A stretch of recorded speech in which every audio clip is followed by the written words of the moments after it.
Namaskar. Welcome to a session on Ethics Paper Discussion, GS Paper 4 2023. Friends, Ethics Paper is a paper with a difference.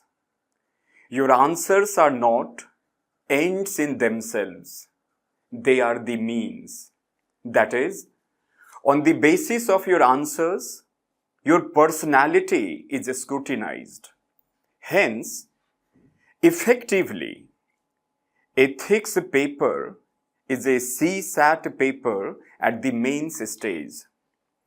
It wants to know whether you are conscientious, whether you have a right attitude and approach with regard to integrity and probity.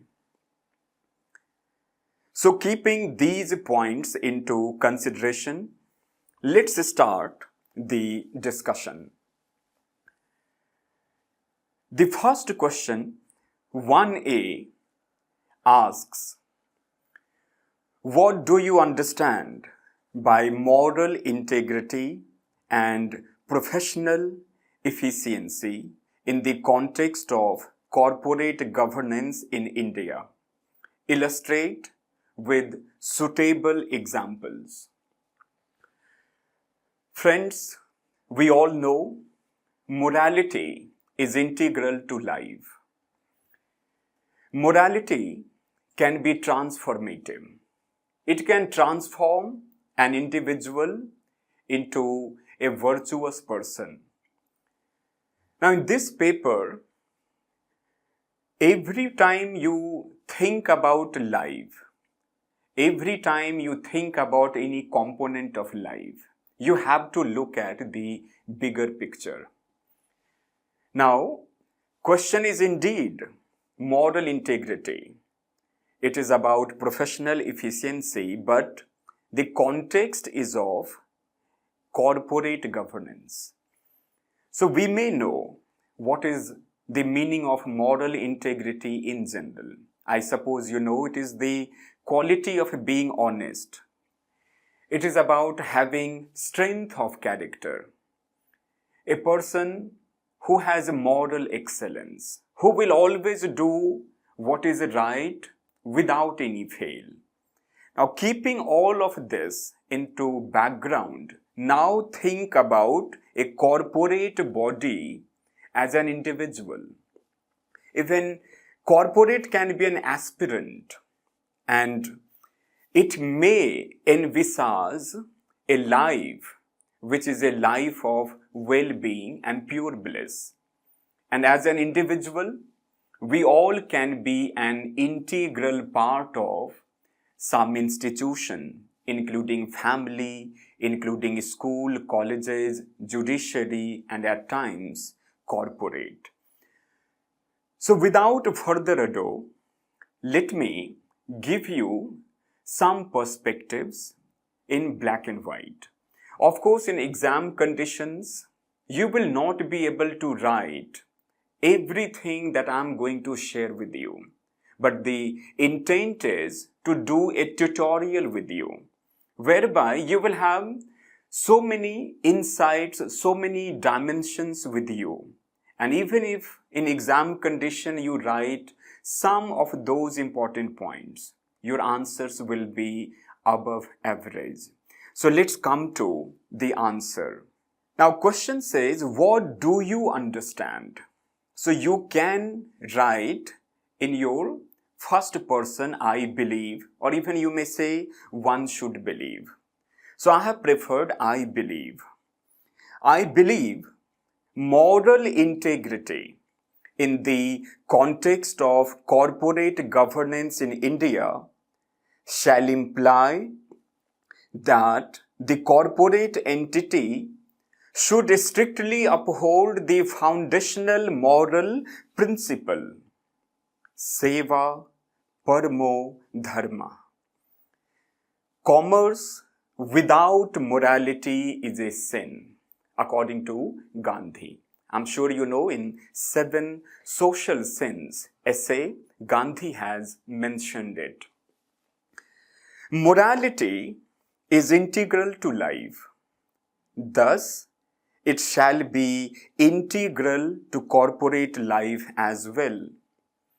Corporates have no business to do business without ethics. Accordingly, professional efficiency shall be inclusive of moral integrity. It shall imply that decision-making power cannot be given to anyone. Like Plato's philosopher king, one must have moral excellence and right knowledge. One should be able to decide through Archimedean point. In case you don't understand Archimedean point, it is like a perspective which is most fair, which is all inclusive, which is just. Hence, professional efficiency with moral integrity shall imply that the corporate body should not seek profit maximization through immoral practices. It shall imply transparency, responsibility, and accountability. Corporate misgovernance can result in Hobbes's state of nature and Kautilya's Matsya Nyaya. Corporates should overcome their greed. All immoral acts prove detrimental, not only to the interests of the victims, but also to the perpetrator. The debacles of Jet Airways, Yes Bank, Satyam, and Enron are some such examples of corporate misgovernance and corruption. Corporate governance shall introduce a paradigm shift. As a Swarajist, corporate should seek freedom from inner vices, whereby insider trading, NPAs, money laundering, misuse of shell companies, crony capitalism, monopoly, cartelization, and nepotism shall be eradicated. The hard-earned money of ordinary people should not be siphoned off. It shall imply adherence to aparigraha. Aparigraha implies collective ownership over resources. It suggests that there is enough on this earth for everyone's need, but for no one's greed. Corporates can remain trustees. Corporate social responsibility can be a corollary of aparigraha. Corporate bodies often treat humans and natural resources simply as means for their profit maximization. Patriarchal, caste oppressive, and man-centric model of development must be transformed into inclusive, ecological, and green growth. The laws pertaining to land acquisitions, rehabilitations, and labor policies shall remain integral to the corporate governance. It should create a level playing field for all the stakeholders. It should strive to create an ecosystem with cooperation and coordination of a small, medium, and big players. It shall integrate the aspirations of farmers, women, laborers, and startups. Corporate governance should strive to move from Antyodaya to Sarvodaya. Question 1b. International aid is an accepted form of helping resource-challenged nations. Comment on ethics in contemporary international aid. Support your answer with suitable examples. International aid can be a formal and institutional depiction of our ethos, Vasudhaiv Kutumbakam and Aparigraha. COVID pandemic has reiterated the fact that there is a universal and global kinship among humanity. During the era of colonization, imperial forces plundered their colonies of all kinds of resources, including economic, natural, human, and educational resources. However, through wrong and impure means, they could not arrive at enduring peace and well-being.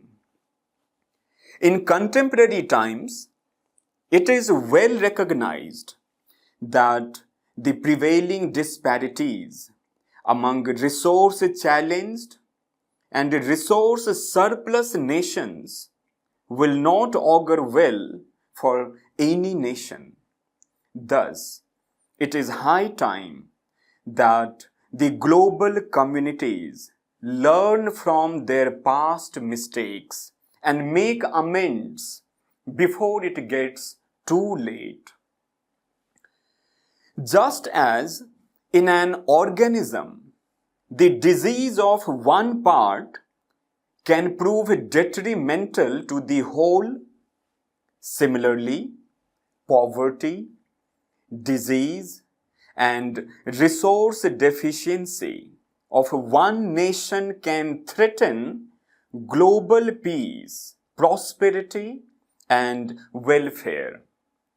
Welfare of each and every nation is a prerequisite for the global welfare. Hence, every nation should love one's neighbor as oneself. We need to reach out to each other to make every country self-reliant. Poverty, hunger, and basic resource deprivations are mostly anthropogenic, that is human created, and not natural. They are the results of wrong worldview. Aristotle's eudaimonia implies that the good of one is contained in the good of all. The only means to the life of well-being is the life of harmony and synchronization at all the levels. However, to provide aid is to make the other independent and not dependent. A nation should not provide aid with ignoble intent. All such attempts further aggravate human suffering at the local and the global levels. What goes around comes around. Bhagavad Gita prescribes Nishkam Karma for the Lok Sangraha. Kant observes that the deontological commitment towards categorical imperative naturally culminates into the kingdom of ends. J.S. Mill suggests that it is better to be a Socrates dissatisfied than a fool satisfied to create the greatest happiness of the greatest number. In true sense, the Atmanirbharta of an individual, family, institution, state, and the nation presupposes Atmanirbharta at the global level and vice versa. Thus, the slogans One Sun, One World, One Greed, and One Earth, One Family, One Future could not have come at a more opportune moment. In accordance with Maitri and Karuna of the Bodhisattva ideal, we have extended support to the global communities through Vaccine Maitri. During Nepal's earthquake, we had extended help under Operation Maitri. Sri Lanka is revived significantly through international aid, and we have been one of the biggest providers. We have donated significantly to Bhutan, Nepal, Afghanistan, and African nations, among many others. International aids can empower the global communities to deal with the challenges of climate change, global warming, unilateralism, armament, and terrorism. We all go through the vicissitudes of life, and as an individual, friends, institutions, and international communities, we should reach out to each other during tragic times with a sense of service, compassion, and selflessness. Question number 2A is about corruption, and it talks about what can be done to uplift the core values in the society that can help us combat corruption. In order to answer this question, first we must know what corruption is. So in the most simplest terms, we can say corruption is the use of public resources for private benefit. We can also say that corruption involves the misuse of entrusted power. Now, one of the reasons for corruption, of course, is erosion of values in the people, in the contemporary society. Now, to uplift these values so that the problem or the menace of corruption can be successfully tackled requires that one must carry out re-socialization. The reason for development of values which have resulted in individual becoming corrupt and individual indulging in antisocial behavior is improper socialization, or should we say negative socialization. So therefore, we have to undo this negative socialization and bring in positive socialization for corruption to be reduced. Now there are a number of agencies of socialization that can play a role here. School, family, media, peer group, etc., to name the few, can be of great use. And to inculcate the values of honesty, integrity, impartiality, objectivity in the people, we need to make sure that these values are appropriately rewarded whenever individual displays them, and those individuals who fail to display these values are punished. So this ends our question number 1, and let us now see question number 2, which says, in the context of work environment, differentiate between coercion and undue influence with examples. So, coercion and undue influence both are the mechanisms that are used for illegal and unethical gains, and both are the mechanisms that are used to force people to behave against their will. Now, coercion involves the use of threat and intimidation, whereas undue influence involves the use of persuasion. So coercive tactics include threat and intimidation, and persuasive tactics involve the use of various psychological tools to influence the person. To take an example of this, when a senior officer uses physical force or verbal threats to make the junior officer not report to higher authorities the acts of commission and omission by senior officer, it is an example of coercion. But when he cites the kind of favors that he had extended to the junior officer and the kind of help he has rendered, and therefore he must not do anything that can cause some problem to him or the senior officer, it is an example of undue influence. So this ends our second question also. There are a number of behaviors in which both coercion and undue influence operate. For example, in the day-to-day observation, when husband, say for example, uses his position to motivate his wife to give money to his brother for gambling, it is an example of what we describe as undue influence. Whereas when the same husband uses physical torture, it is to get more dowry or to get the money to be given by his wife to his brother for gambling, it is an example of coercion. So this finishes our question number 2. Now let us see question number 4. Question number 4 pertains to a comparison between IQ and EQ. It is about IQ and EQ. Now, EQ is emotional quotient and it is the measure of emotional intelligence.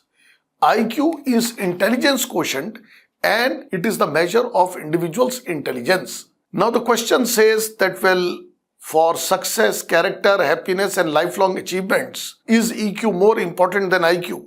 So, there is no doubt about it that your EQ will allow you to set realistic goals, will give you motivation to achieve these goals, will enable you to read between the lines and understand things in the right perspective, will allow you to correctly understand the social cues. EQ allows you to become the part of the team successfully and to generate team spirit and teamwork, and also it allows us to demonstrate empathy and compassion in our day-to-day behaviors and therefore live a life of greater satisfaction and contentment. Thus, we can say without any doubt that EQ is more important than IQ for the individuals. Full stop. Now, let us proceed further. Let us go to the next question. Differentiate between moral intuition and moral reasoning with suitable examples.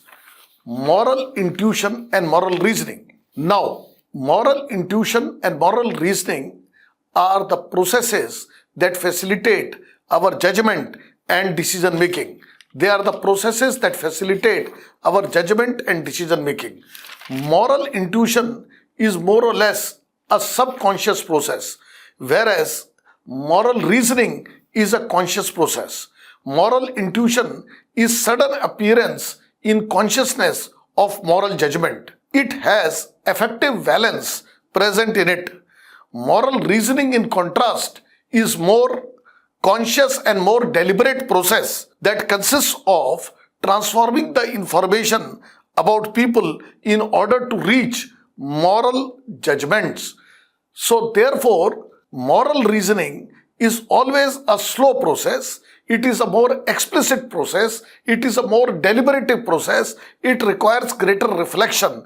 It requires more conscious effort and attention. In contrast, moral intuitions are more automatic, implicit, and are driven by the latent factors in the subconscious mind. Now, moral intuitions will allow us to arrive at decisions in quick time. Say, for example, when we meet a person and in the first meeting, within few minutes, we come to the conclusion that this is the person with whom we can have a lasting relationship and this is the person whom we can trust upon, it represents an example of moral intuition. In contrast, when you collect the information about this person, discuss the person with his friends, relate to the person many times, witness the behavior of the person in different capacities, and the data then which you collect is carefully analyzed to arrive at a judgment and reasoning, it is called as moral reasoning. Now there is a question which says, is conscience a more reliable guide when compared to laws, rules and regulations in the context of ethical decision making? Thus we can say that conscience can supplement but never supplant rules and regulations in ethical decision making. There is no doubt that conscience serves as a valuable guide and can be considered to be quite a reliable source of arriving at ethical decisions. But to claim that it is more objective, more precise and more accurate than rules and regulations will be somewhat incorrect.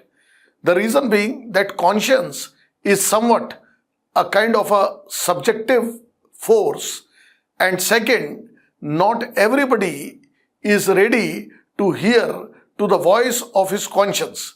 And also, there are people who because of faulty socialization will have very poorly developed conscience. In such situation, it is quite likely that while conscience may not serve as a very correct guide for ethical decision making. Now let us take the next question. And the next question is probity essential for effective system of governance and socio-economic development? Now what is probity? Probity implies that the public servant has integrity, honesty, transparency and objectivity. He is impartial in his conduct and is incorruptible. Now whenever there is probity in the public servants, they are likely to commit themselves to the service of nation. They are likely not to misuse their power for their personal benefits. They are also likely to be fair and just in their conduct and implement rule of law in as objective manner as possible. Only when the institutions will have probity and the officers that man those institutions will display probity, it is quite likely that the rule of law will be upheld, justice and fairness enforced, and the public resources shall be used for public welfare. Only probity can ensure inclusive growth, give people a sense of participation, and take the country forward to becoming truly participatory democracy. Now let us take question number 6. Now question number 6A is, what are the teachings of Guru Nanak Ji and explain its relevance in contemporary world? Now Guru Nanak Ji was a great saint and he has given us number of valuable insights which continue to enlighten us even today. Among the most outstanding insights given by him, one is equality and social justice. Second is the concept of seva or selfless service to others. The third is sharing and caring others. Those whom God has bestowed upon with greater wealth should share it with others, what he said as Vand Chakho. Guru Nanak Ji also highlighted Kirat Karo, which means making a living honestly with the virtues of truthfulness. Likewise, he has also insisted on Nam Japo, and that is connecting to God through meditation and prayers. Guru Nanak Ji was great supporter of interfaith dialogue and was great supporter of the idea that one should not carry out any kind of discrimination based on caste, creed, gender, etc. Now all these teachings of Guru Nanak Ji have great relevance in contemporary world as it is likely to make a world a better place to live. We find today so many conflicts taking place because of misunderstandings, because of selfishness, because of insecurities present, or because of various kinds of preferential treatments. If we were to follow these qualities in true letter and spirit, then it is quite likely that the world will definitely become a better place to live. So friend, we start into now case study based questions. As you see, question number 7, which is about you working as an executive in a nationalized bank for several years. One day your colleague tells you that her father is suffering from heart surgery. She tells you that she has no insurance and the operation will cost 10 lakh. You are aware that her husband is no more and she is from lower middle class. You are empathetic. However, apart from expressing your sympathy and empathy, you don't have resources to fund her. Few weeks later, you asked her about her well-being and well-being of her father. She informs you about successful surgery and that now he is recovering, and confides in you that the manager was kind enough to facilitate the release of 10 lakh from a dormant account of someone to pay for the operation with a promise that it should be confidential and repaid at the earliest. She has already started paying it back and will continue to do until all is returned. Now, what are the ethical issues involved here? Now, ethical issues involved here are basically two. One, from the standpoint of the manager's conduct, and second, from the standpoint of the executive that was benefited because of the sympathy extended by the manager. Now, from the manager's standpoint, the ethical issue is that should rules be tweaked to support the colleague who is in distress. Now, the first fundamental question is this: should rules be tweaked to support the colleague who is in distress? And second is, with respect to the manager, that should authority be misused even when it is for noble cause? Now, from the executive standpoint, it is that should such a confidential matter be revealed to a friend, as it amounts to the breach of trust that the manager has imposed upon the executive. And second is, should the money which is raised through illegal means be used to support the father's treatment? Now, these are the two important ethical issues from the standpoint of the executive. Now, the next question is, since we have identified here that, well, there are two issues, one from the standpoint of the manager and the executive. Now, evaluate the behavior of the manager from ethical point of view. Now, here let me be very honest in saying that manager's behavior was highly unethical. The manager's behavior cannot have any ethical justification as it involves illegal withdrawal of funds, which amounts to misappropriation. Now, the last question is, how would you react to this situation? Now, here you will tell your friend that even when the act was done in good faith, the conduct of the manager was unethical and therefore fit for criminal prosecution, and therefore it is important that she must return the money as soon as possible. Second, I will advise her not to repeat this episode again, as it amounts to gross violation of rules, and in case she needs money in future for further treatment, she should either take a loan or raise it from some other legal sources or borrow it from the friends. And the third thing I must add here is that since a man of ordinary prudence would not have done such act of illegality, therefore I will try to get into the base of the matter and bring it to the notice of the higher authorities so that this behavior does not become a settled practice. So friends, now we start with question number 9. As you see, this question number 9 relates to a very critical issue of work-life balance. So therefore, the first question that they've asked is, discuss the ethical issues involved in this case. Now, ethical issues involved in this case relate to civil services work ethics versus familial obligations. The second important ethical issue is fulfilling civil service career aspirations versus raising the children in amicable environment that involves collaborative activities. Now, the second question that they have asked is describe the 4 laws that have been enacted by government with respect to providing safety, healthy and equitable working environment for women. Now here I must say that one of the important acts in 2013 was POSH, Prevention of Sexual Harassment Act. Now that is a very important act. It ensures safety of women and provides for safe and harassment-free work environment. Now second is Maternity Benefit Act 1961. Maternity Benefit Act. It provides for paid maternity leave. The third is Remuneration Act 1976, which prevents discrimination in pay based on gender. Then there is Factory Act in 1948. It regulates the working conditions in factories and requires the employers to provide separate restrooms and washing facilities and toilets for women. Likewise, there is Mines Act 1952, which provides for separate restroom and washing facilities for women and as well as prohibits their employment in underground mines. Now the third is, what suggestions would you make to mitigate such working conditions? Now my suggestion to the concerned authorities would be to formulate women and child-centric policies to enable better work-life balance.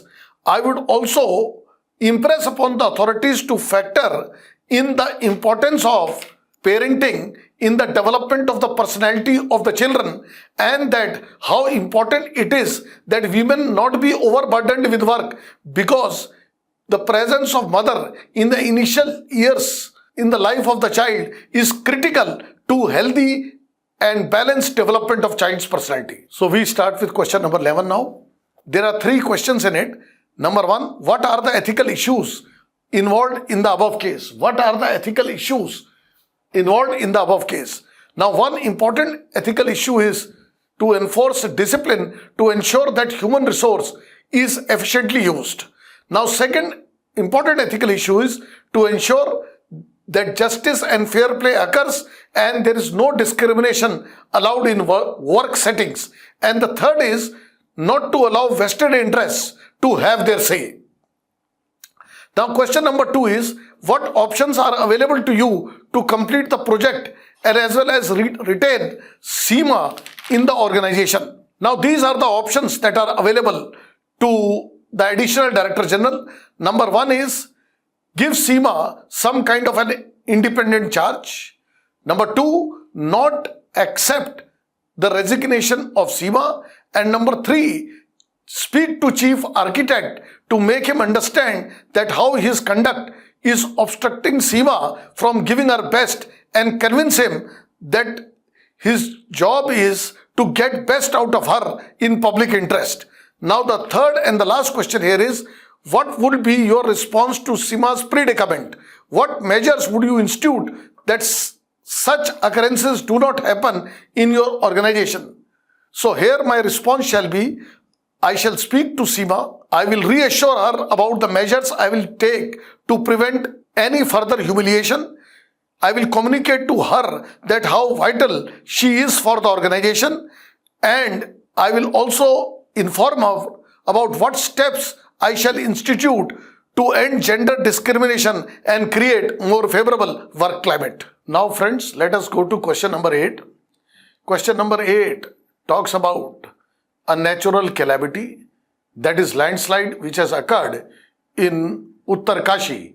And there were, in this case study number 8, 2 questions that were asked are, what are the ethical issues involved in this case, and evaluate the options available to you being a district magistrate of the area. Now the ethical issue that is involved, there are in fact 2 ethical issues. Number 1, whether the blood which is being carried for landslide victims be given to save the life of the patient not affected by landslide but belonging to same area. This is the ethical issue number 1. And second, should we rigidly follow medical protocol and not help the person in need, or help the person in need even when it amounts to showing disobedience to the medical protocol? Now these are the 2 important ethical issues, And the answer to the question number 2, evaluate the options that are available to you being a district magistrate. So here we can say that relief and rehabilitation is an humanitarian act which covers every individual in a given area, and therefore one has no option but to render help without any discrimination. So this finishes this case study. Now let us take the next one. This case study, which has come as a question number 10, is a very interesting case study which deals with the problem that almost government of every nation faces, and that is corruption. Now here, Vinod is a very honest civil servant and is being influenced by a politician to go against another politician of a ruling party who is also the chairman. Now here, the first question is, as a conscientious civil servant, evaluate the options available to Vinod. Now, as a conscientious civil servant, Vinod should say no. He should say no to the suggestion given to him by the board member, as it amounts to improper inducement. And Vinod, in fact, must suggest the board member that he should himself take up the issue in the board meeting if he so strongly feels about it, as he is officially entitled to do so, being a board member. Now the other options that Vinod can exercise are: number 1, apprise the transport secretary about the acts of corruption done by the chairman and request the transport secretary to bring it into the knowledge of transport minister. Yet another option is to cause an inquiry based on incriminating documents that Vinod has received. And yet the last option, if these things do not work, is to report the matter to State Vigilance Commission and ensure that the action is done by them. Now the next question here is, in the light of the above case, comment upon the ethical issues that may arise due to politicization of bureaucracy.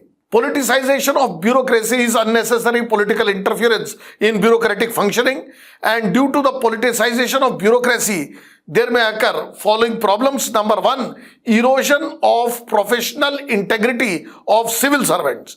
Number 2, compromise in political neutrality and impartiality. Third, loss of objective decision making. Number 4, the loyalty to the institution shall be replaced by the loyalty to the individual. Now this can also, next point, give birth to corruption, nepotism and cronyism, and last but not the least, erosion of public trust in bureaucracy. Question 12A. Friends, I believe you have read the case study properly, and when you come to 12A, you need to be careful. It says, based on the above case study, discuss the ethical issues involved in the use of social media. That is, it is not only about the given case study, but it is also about the issues which may be involved, ethical issues which are there as far as use of social media is concerned.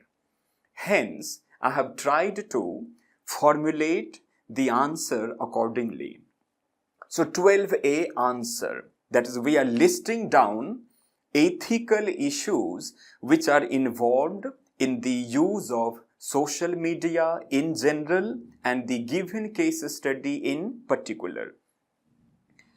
The principal ethical issues involved in the given case in particular and the use of social media in general are: first one, violation of right to life, especially child rights, right to self-determination, and right to education.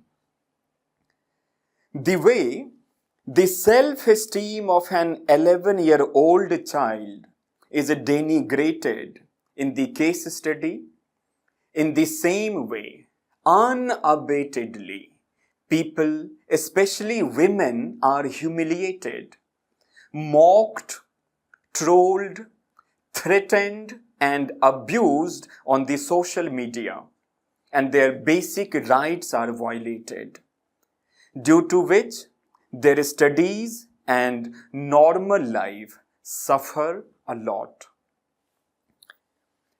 Second issue, neglect of duty. Parents, teachers, and schools are unable to perform their duties. APJ Abdul Kalam says, if a country is to be corruption-free and become a nation of beautiful minds, I strongly feel that there are three key societal members who can make a difference. They are father, mother, and teacher. However, it seems that we are failing as a family, as a school, and as the society. It is our collective failure. We need to introspect as an individual, institution, school, and nation to ascertain the root cause of such depravities. Third ethical issue, reinforcements of social dogmas, prejudices, misogyny, and stigma. In many cases, people are ridiculed because of their distinctness and uniqueness. Fourth ethical issue, acts of violence, harassment, bullying, and body shaming. Fifth, institutional collapse. The ethical fabric of the institutions seems to have faded significantly. Ethical quotient is on decline. Diminished ethical quotient is a matter of concern. Sixth, freedom and responsibility. Freedom of expression does not imply freedom to humiliate others. Using social media is a power. Unfortunately, people exercise this power without responsibility. To be responsible is to choose an ethically just act, to seek justification for or against an action. But the irony is, people emulate others without reflection and contemplation. For some likes and views, people post anything. Seventh, truth and propaganda. Eighth, erosion of value-based education. Ninth, treating humanity simply as a means. And tenth, alienation from oneself and the society at large. 12b.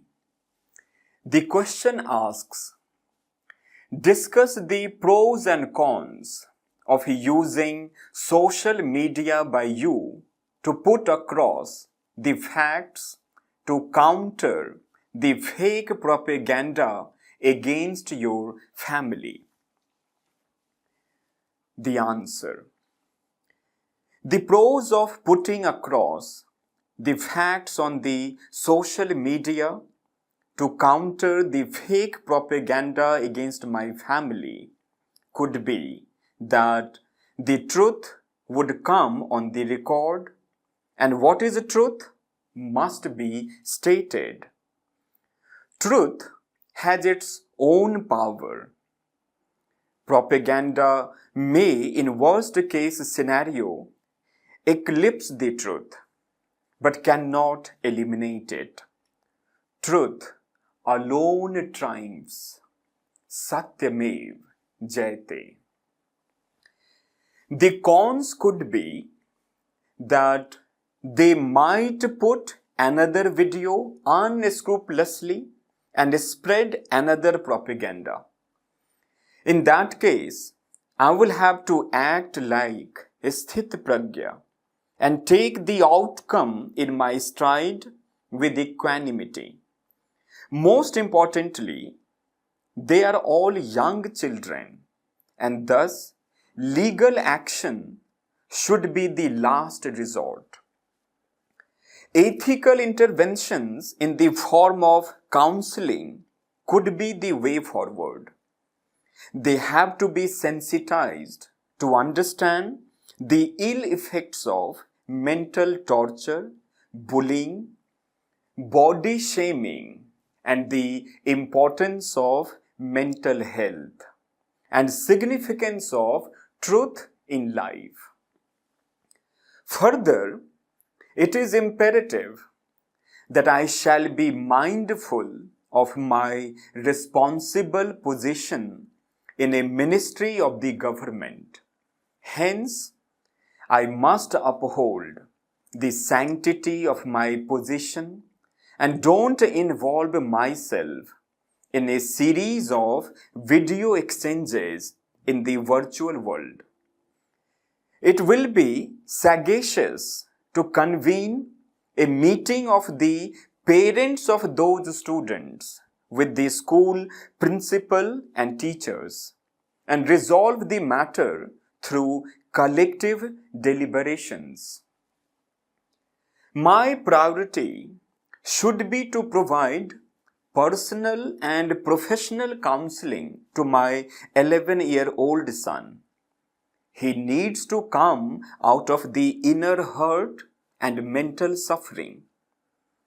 Onus is on each one of us to create our private sphere and public sphere, including school and virtual sphere, in a manner where every mind is without fear and the head is held high, where discussion and knowledge is open and free. As the adage goes, be the change you want to see in the world.